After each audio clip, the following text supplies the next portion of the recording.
Okay, so in the last class हमने question number 3 complete कर लिया था और अब हम इम्पोर्टेंट क्वेश्चन है करने जा रहे हैं। क्वेश्चन नंबर 16, सवाल पढ़ लीजिए सब।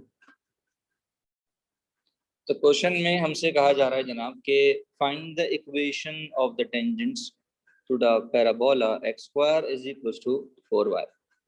तो क्वेश्चन में हमें एक अदद पैराबोला दिया गया है x square is equal to 4y। तो जैसा कि आपको पता है कि एक्स स्क्वायर का मतलब है कि ऐसे पैराबोला की बात हो रही है जो कि अलोंग वाई एक्सिस होगा, क्योंकि एक्स स्क्वायर का मतलब है कि वो पैराबोला जो कि एक्स के अलोंग बनता है।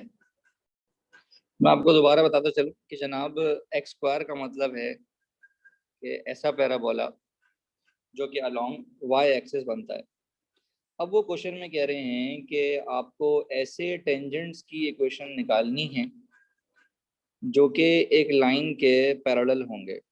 तो जनाब लेट से एक ये टेंजेंट है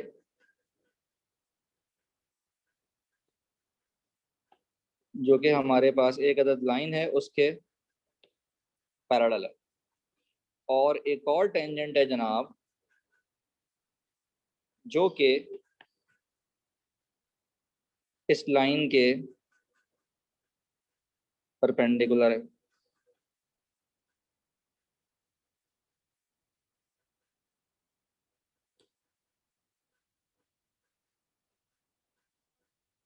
अब आप देख सकते हैं कि हमारे पास जो टचिंग पॉइंट है वो लेट से पी पॉइंट है और लेट से क्यू पॉइंट है।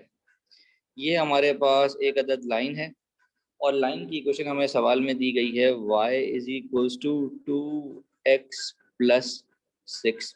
तो अगर मैं यहाँ से इसका स्लोप निकाल लूँ तो ये आएगा 2, क्योंकि स्लोप ऑफ लाइन जो है वो निकलेगा 2, क्योंकि y is equals to mx plus c की इक्वेशन होती है लाइन की। तो जनाब यहाँ तक हमारे बच्चों को बात समझ आ रही। तो अब इन टेंजेंट्स की हमें इक्वेशन निकालनी है। तो लेट से ये हमारे पास टेंजेंट 1 है और लेट से हमारे पास ये टेंजेंट 2 है। टेंजेंट 2 जो है वो परपेंडिकुलर है और टेंजेंट 1 जो है वो पैरेलल है। तो जनाब स्लोप ऑफ टेंजेंट के लिए हमें डिफरेंशिएट करना पड़ता है। तो पहले मैंने लिखा फॉर स्लोप ऑफ टेंजेंट्स, मेरे पास जो इक्वेशन है जनाब वो है y is equal to 1/4 x square. तो इसको मैं करूंगा डिफरेंशिएट।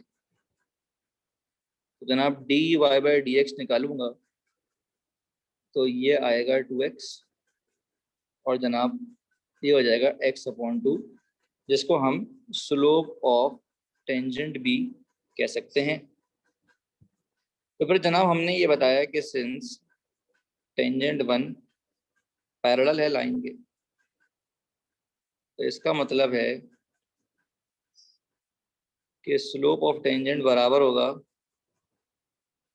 स्लोप ऑफ लाइन के। मतलब स्लोप ऑफ टेंजेंट जो कि मेरे पास x/2 है वो 2 के बराबर होगा। तो जनाब यहाँ से अगर हम x निकाल लें तो जनाब x की वैल्यू मेरे पास 4 आ गई,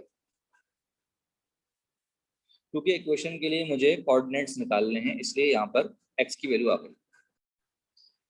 जनाब इसी तरीके से, बिल्कुल इसी तरीके से हमने कहा कि जनाब अब हमारे पास जो टेंजेंट 2 है, टेंजेंट 2 है भाई, क्या है वो? परपेंडिकुलर है किसके? लाइन के। अगर वो परपेंडिकुलर है तो देयरफॉर स्लोप ऑफ टेंजेंट जो है वो बराबर होगा तो स्लोप ऑफ टेंजेंट जो है वो बराबर होगा -1 स्लोप ऑफ लाइन के, क्योंकि परपेंडिकुलर में हमने यही सीखा है। तो जनाब ये हमारे पास x/2 है, ये हो जाएगा -1/2 तो x की वैल्यू आ जाएगी जनाब -1। x हमारे पास आ चुका है, अब हमें y चाहिए। तो जनाब y किस तरीके से आएगा, हमारे पास कर्व की इक्वेशन मौजूद है, क्योंकि ये कर्व के पॉइंट्स हैं तो कर्व में ही एक्सपोर्ट किया जाएगा, ये बात का ध्यान रखिएगा। तो मैंने कहा जनाब सिंस y बराबर है 1/4 x² के, तो ये हो जाएगा y इज इक्वल टू 1/4 और x² का मतलब है 2 का स्क्वायर। जनाब ये हो जाएगा y इज इक्वल टू 1/4 और x² का मतलब है जनाब -1 का स्क्वायर। जनाब y की वैल्यू 1 आ जाएगी और ये y की वैल्यू 1/4 आ जाएगी। तो y की वैल्यूज भी आ गई, x की वैल्यूज भी आ गई। तो अब हमें निकालनी है जनाब इक्वेशन ऑफ टेंजेंट। तो जनाब इक्वेशन ऑफ टेंजेंट जो है वो आपको पहले भी बताई जा चुकी है कि वो होती है y - y1 is equal to m x - x1। तो सिर्फ इसके अंदर पॉइंट और स्लोप का खेल होता है। तो हमारे पास पॉइंट भी मौजूद है, हमारे पास स्लोप भी मौजूद है, तो हम यहाँ पर दो अलग अलग इक्वेशंस निकाल लेंगे। तो जनाब पहला जो हम पॉइंट यूज करेंगे वो हम यूज करेंगे जनाब 4। यहाँ पर एक मिस्टेक हुई है मुझसे, ये जो है वो 4 है, तो ये 4 आएगा। तो जनाब पहला पॉइंट है मेरे पास 4,4 और स्लोप मेरे पास 2 यूज होगा। जनाब नेक्स्ट के लिए जो मेरे पास पॉइंट है वो यूज होगा -1,1/4 और स्लोप यूज होगा जनाब -1/2।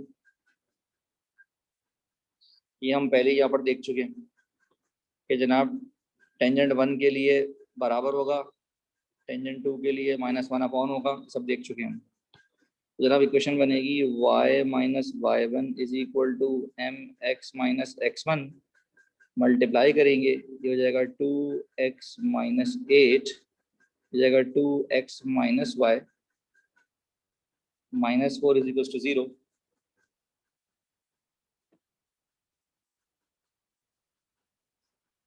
जनाब हो जाएगा y - 1/4 हो जाएगा -1/2, हो जाएगा x -1, तो ये जाएगा 4y - 1/4 -1/2